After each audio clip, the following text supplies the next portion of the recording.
So, hello and welcome everyone.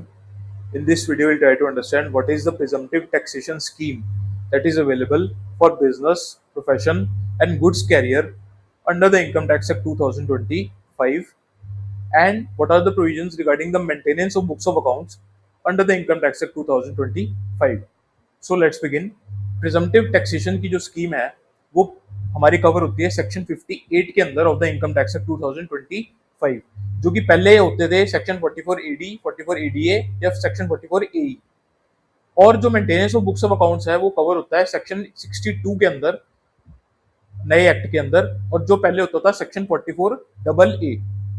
So section 58 के अंदर एक टेबल दिया गया है, उस टेबल की 3 सीरियल नंबर है, उनके अंदर ही यहाँ पर हमारा बिजनेस, प्रोफेशन और गुड्स कैरियर कवर्ड होता है। टेबल सीरियल नंबर 1 पढ़ते हैं। स्पेसिफाइड बिजनेस और प्रोफेशन क्या है?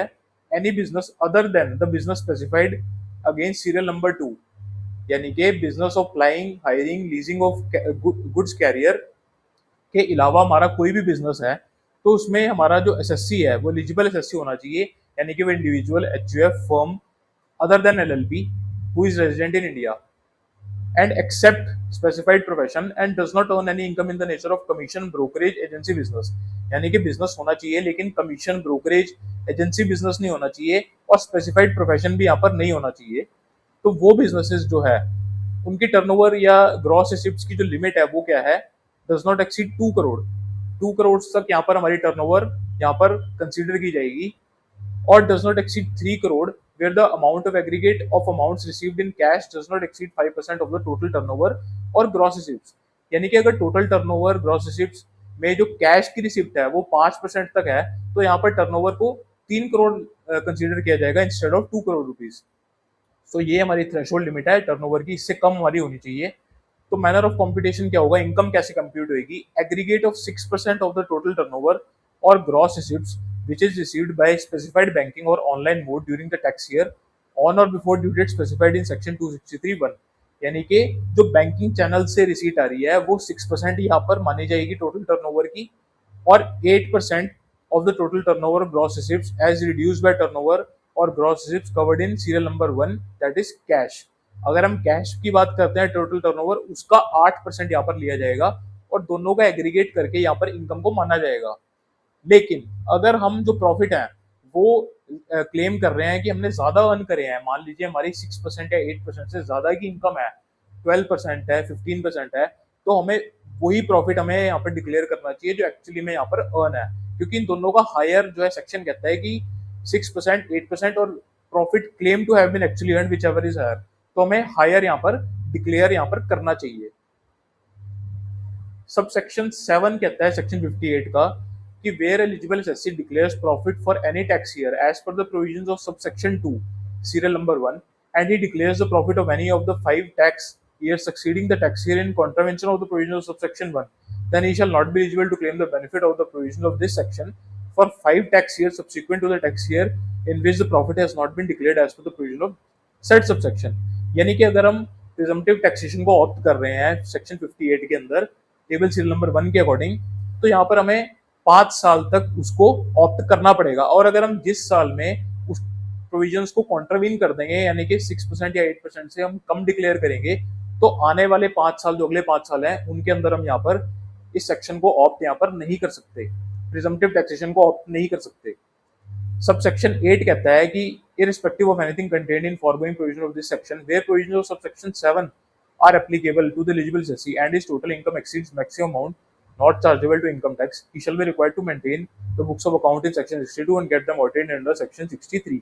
यानी कि कह रहा है कि अगर हमने जिस ईयर के अंदर प्रिजम्पटिव टैक्सेशन की प्रोविजंस की वायलेशन करी है वहां पर बुक्स ऑफ अकाउंट्स मेंटेन भी करने पड़ेंगे और ऑडिट भी करवाना पड़ेगा सेक्शन 63 के अंदर बाय ए चार्टर्ड अकाउंटेंट।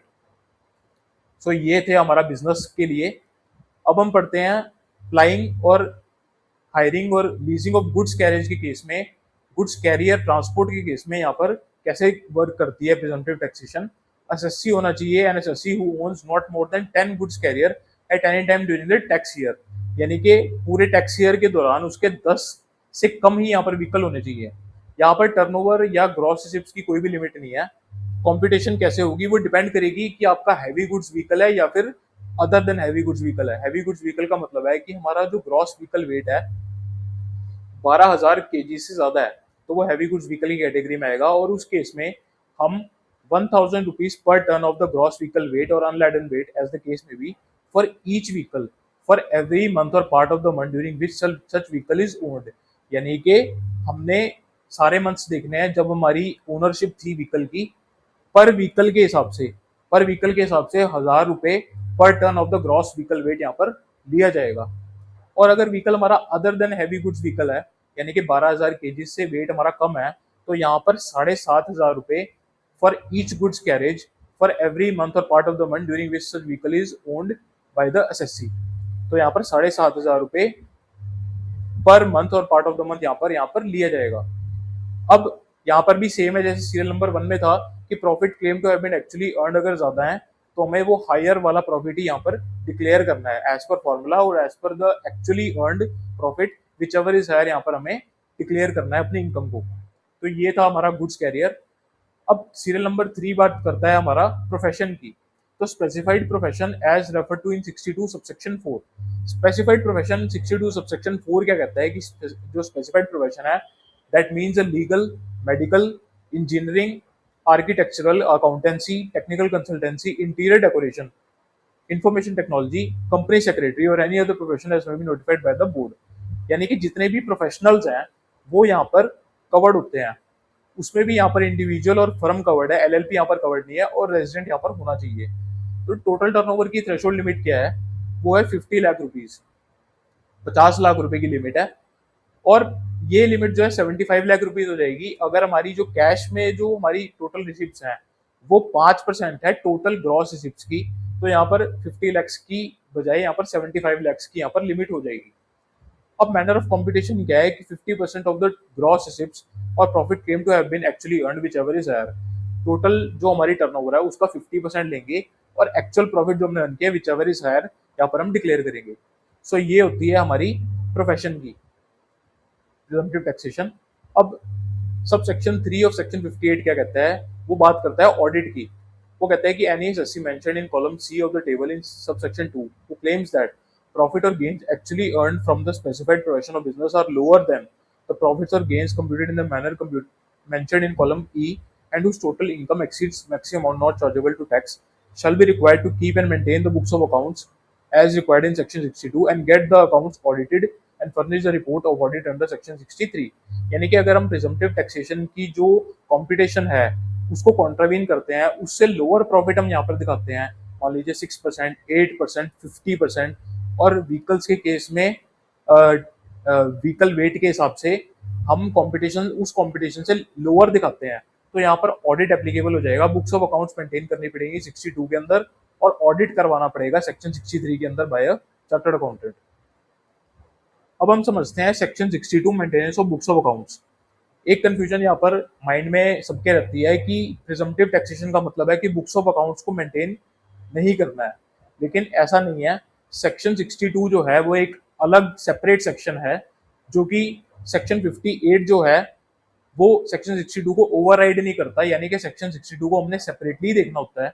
और यहाँ पर बुक्स ऑफ अकाउंट्स मेंटेन करने की लिमिट यहाँ पर दी गई है। अगर एसएससी जो है वो अदर देन इंडिविजुअल एचयूएफ है, मान लीजिए फर्म है, तो यहाँ पर हमने इनकम देखनी है फ्रॉम बिजनेस और प्रोफेशन। अगर वो 1,20,000 से एक्सीड कर जाती है या फिर total sales turnover gross receipt जो है 10 लाख रुपए से एक्सीड कर जाते हैं, either of the condition is satisfied, तो यहाँ पर पर्सन को बुक्स ऑफ अकाउंट मेंटेन करने पड़ेंगे to enable the assessing officer to compute his total income under the act. और अगर जो पर्सन है वो इंडिविजुअल या फिर एचयूएफ है, तो यहाँ पर हमने इनकम देखनी है 2.5 लाख रुपए या total sale turnover gross receipt 25 lakh रुपए। दोनों में से कोई भी कंडीशन हमारी अगर सेटिस्फाई हो जाती है तो यहाँ पर बुक्स ऑफ अकाउंट्स हमारे लिए मैंडेटरी हो जाते हैं। सो ये था हमारा प्रिजम्पटिव टैक्सेशन और maintenance of books of accounts के provision under the income tax act 2025। So thank you for watching everyone. I will see you in the next video.